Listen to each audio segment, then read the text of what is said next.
kita tidak percaya dusta. Dan oleh karena itu kita perlu membongkar dusta terkait dengan kematian dan kebangkitan Kristus. Yang pertama, Bapak Ibu Saudara,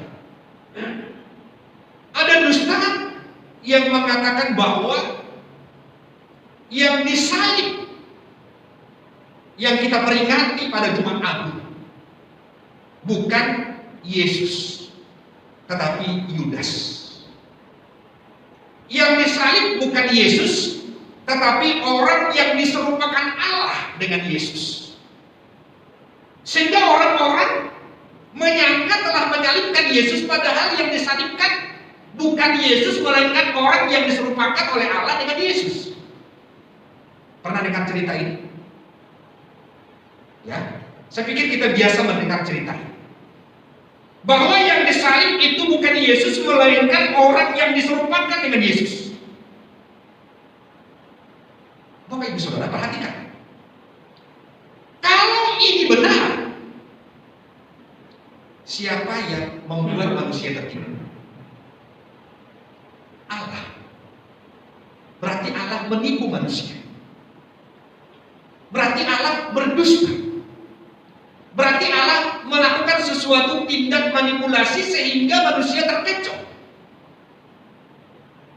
Yesus mau disalibkan, lalu Allah menyerupakan seseorang menjadi seperti Yesus, sehingga orang menyangka telah menyalibkan Yesus, padahal yang disalibkan hanya orang yang diserupakan dengan Dia. Kalau begitu, Allah menjadi penipu. Allah menjadi pembuat hoax, membuat manipulasi yang menyebabkan orang tertipu. Nah, cerita ini biasa kita dengarkan. Tetapi kita harus mengetahui, Bapak Ibu Saudara, kebenaran yang sesungguhnya. Allah bukan penipu dan Allah bukan pendusta. Iblislah bapa segala dusta. Iblis adalah sumber segala dusta. Kalau Allah melakukan seperti yang dilakukan oleh iblis, bagaimana manusia bisa percaya perkataan Allah? Bagaimana manusia bisa percaya janji Allah? Kalau Allah juga menipu manusia, bagaimana kita akan memegang janjinya? Tidak mungkin. Nah, misalnya Bapak Ibu Saudara, Bilangan 23 ayat 19 mengatakan, Allah bukan manusia sehingga Dia berdusta, bukan anak manusia sehingga Dia menyesal. Masakan Ia berfirman dan tidak melakukannya, atau berbicara dan tidak mendapatinya? Dari sejak perjanjian lama kita sudah tahu bahwa Yesus dinubuatkan Allah menjadi manusia, dan Dia menjadi manusia untuk menanggung sengsara, lalu mati di atas kayu salib. Itu firman Tuhan. Lalu pada peristiwa penyaliban, kalau tiba-tiba Allah menggantinya dengan orang lain, sehingga manusia menyangka telah menyalibkan Yesus, padahal yang disalibkan hanya orang yang diserupakan dengan Yesus, siapa di situ yang menjadi penipu? Oh, kejam sekali kalau kita menuduh Allah sebagai penipu.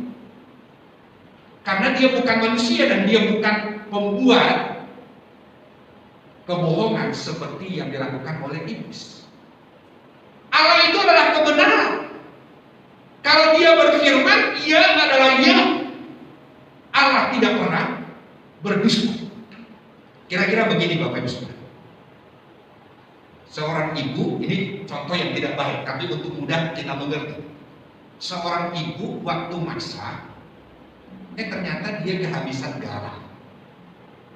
Lalu dia mengatakan kepada anaknya yang kecil yang menemani masak, ya, nah, tunggu ibu sebentar di sini ya, di rumah.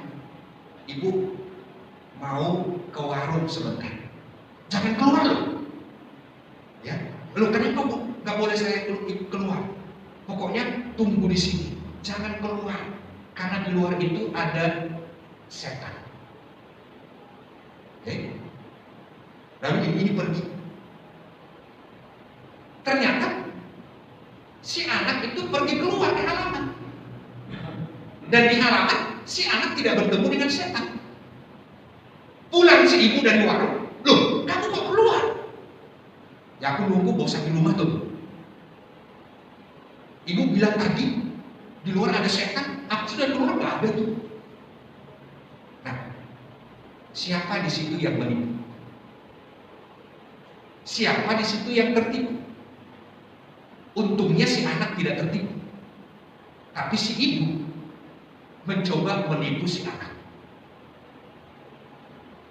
Kalau Allah menyerupakan Yesus dengan yang lain sehingga yang disalib bukan Yesus tapi orang yang diserupakan, siapa di situ yang menipu? Allah. Dan ada manusia yang tertipu? Ada. Dan selalu ada. Karena dalam dunia ini Bapak Ibu Saudara, ada orang yang mengikuti kebenaran, ada juga orang yang mengikuti ketersesatan. Tetapi kita sudah tahu kebenarannya bahwa yang mati di atas kayu salib, yang dikuburkan adalah Yesus itu sendiri, tepat seperti yang dia katakan, tepat seperti yang dia firmankan. Karena dia Allah menjadi manusia dan dia Allah tidak pernah berbohong. Apa yang difirmankannya demikian terjadi. Tapi dusta itu sudah biasa terdengar. Dan yang kedua Bapak Ibu Saudara, itu nats yang barusan kita baca dari Matius 28 ayat 11 sampai 15. Yaitu mereka mengatakan Yesus tidak bangkit. Mayatnya dicuri oleh murid-muridnya. Ya. Imam-imam tua-tua membuat persekongkolan, disuap prajurit, katakan ini uang, tutup mulut, kantongi saja, yang penting kamu dapat uang. Katakan Yesus tidak bangkit, melainkan murid-muridnya mencuri mayatnya ketika kami sedang tidur. Nah, benarkah demikian? Bapak Ibu Saudara, pada waktu itu maka Yesus dijaga dengan ketat. Berisiko kalau prajurit gagal menjaga, benar mayat Yesus dicuri, prajurit itu bisa dihukum mati. Itu sebabnya para imam dan tua-tua itu mengatakan, kalau ini nanti kedengaran sama penguasa, kami akan berbicara sehingga kamu aman. Demikianlah persekongkolan itu terjadi. Tapi Bapak Ibu Saudara, sepintar-pintarnya orang membungkus mayat, baunya akan ketahuan juga. Artinya, kebenaran akan muncul sebagai kebenaran, dan kebenaran itu selalu muncul sebagai pemenang. Dusta serapi apapun dibuat akan terbongkar. Bukankah Bapak Ibu Saudara, dalam praktek dalam dunia ini, orang misalnya berselingkuh bertahun-tahun gak ketahuan, tapi setelah bertahun-tahun baru kecium. Artinya pada akhirnya ketahuan. Kalau pemerintah itu korupsi bertahun-tahun, pada lama-kelamaan ketahuan. Awalnya tidak ketahuan, tapi kemudian terbongkar. Karena semuanya akan transparan pada waktunya. Kalau tidak terungkap sekarang, akan terungkap di masa depan. Nah, bagaimana dengan peristiwa kebangkitan Yesus? Bapak Ibu Saudara, sederhana. Kalau Yesus tidak bangkit tetapi mayatnya dicuri oleh murid-muridnya, maka pertanyaannya, tidak mudah bagi penguasa untuk menginterogasi murid-murid dan menemukan di mana mayat itu diletakkan, disimpan atau dikuburkan kembali. Tapi kan mayat ini tidak pernah ditemukan. Nah, saya cuma mengatakan secara singkat bagi kita, mayat Yesus tidak dicuri. Kebenaran adalah Yesus bangkit. Itu sebabnya Yesus menyatakan menampakkan dirinya bangkit dengan menampakkan dirinya berulang kali. Ketika dirancang persekongkolan bahwa dia tidak bangkit, sepertinya aman. Tapi Yesus tiba-tiba mengatakan, ini loh aku yang sudah bangkit. Ini loh aku yang kalian salibkan. Ini loh tanganku yang kalian paku. Ini loh lambungku yang kalian tombak. Ini aku yang sudah menderita, yang mati di atas kayu salib, yang dikuburkan. Tapi aku sudah bangkit. Menampakkan diri berulang-ulang. Yang nampak ini bukan hantu, tetapi diri Yesus yang sudah bangkit. Kisah Para Rasul 1 ayat 3 mengatakan, kepada mereka ia menunjukkan dirinya setelah penderitaannya selesai, dan dengan banyak tanda ia membuktikan bahwa ia hidup. Sebab selama 40 hari ia berulang-ulang menampakkan diri dan berbicara kepada mereka tentang kerajaan Allah. Yang menampakkan diri ini adalah Yesus yang sudah bangkit, bukan hantu. Kalau hantu nakut-nakuti. Ya, ini berbicara tentang kerajaan Allah. Berapa kali? Berulang kali membuktikan bahwa ia hidup. Nah, Bapak Ibu Saudara, saya catat. Ya, ini saya sampaikan secara cepat. Saya catat.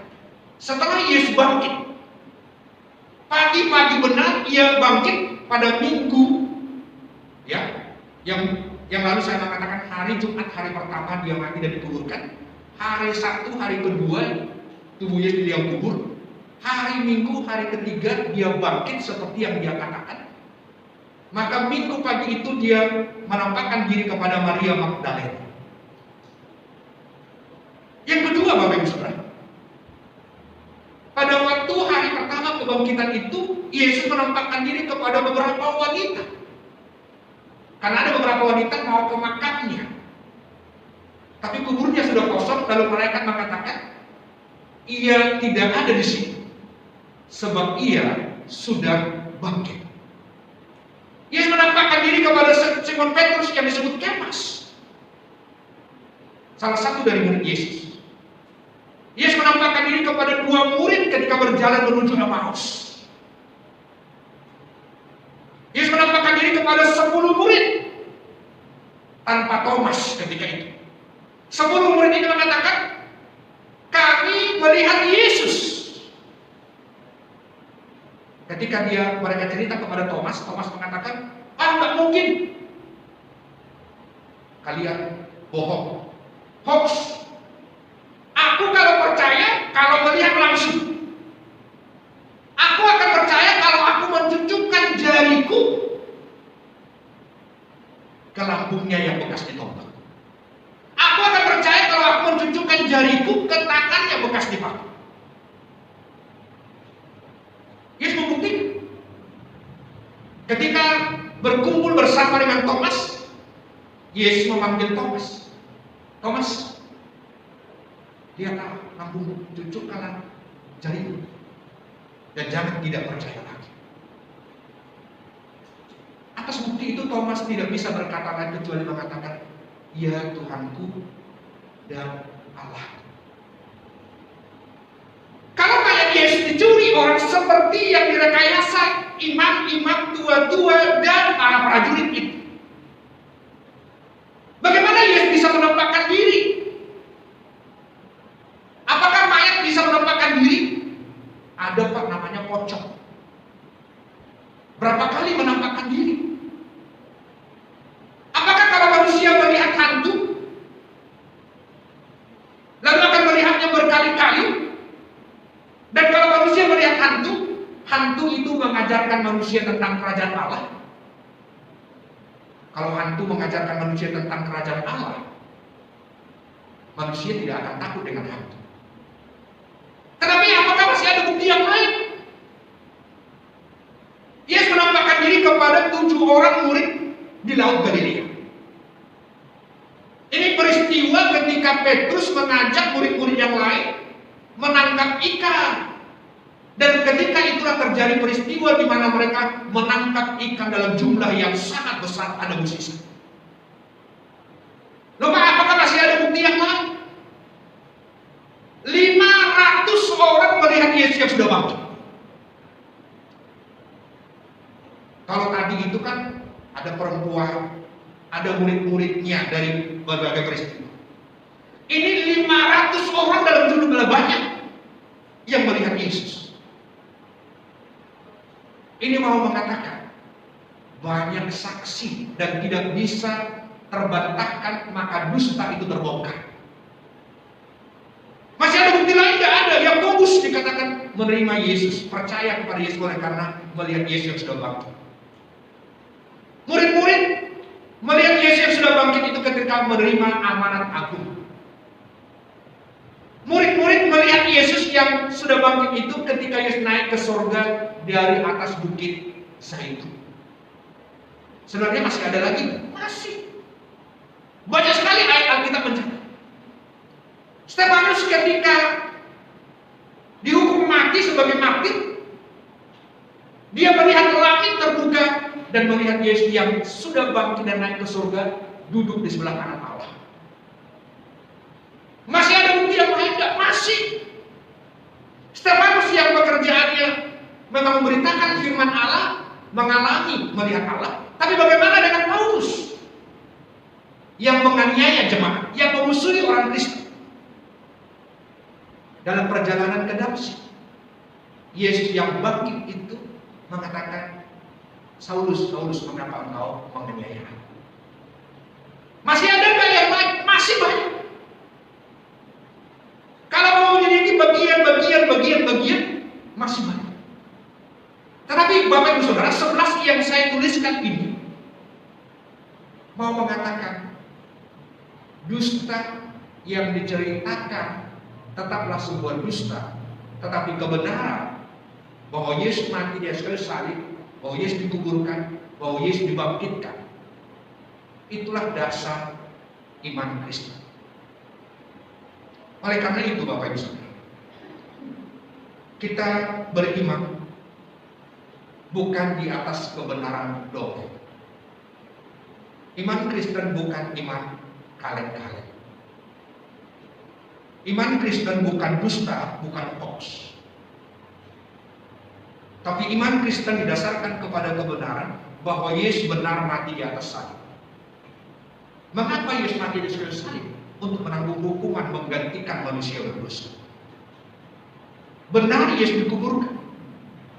Dan itu sesuai dengan nubuat PL dan sungguh terjadi. Benar Yesus dikuburkan. Benar Yesus dibangkitkan. Walaupun mencoba direkayasa tipu muslihat oleh imam-imam kepala dan tua-tua serta prajurit.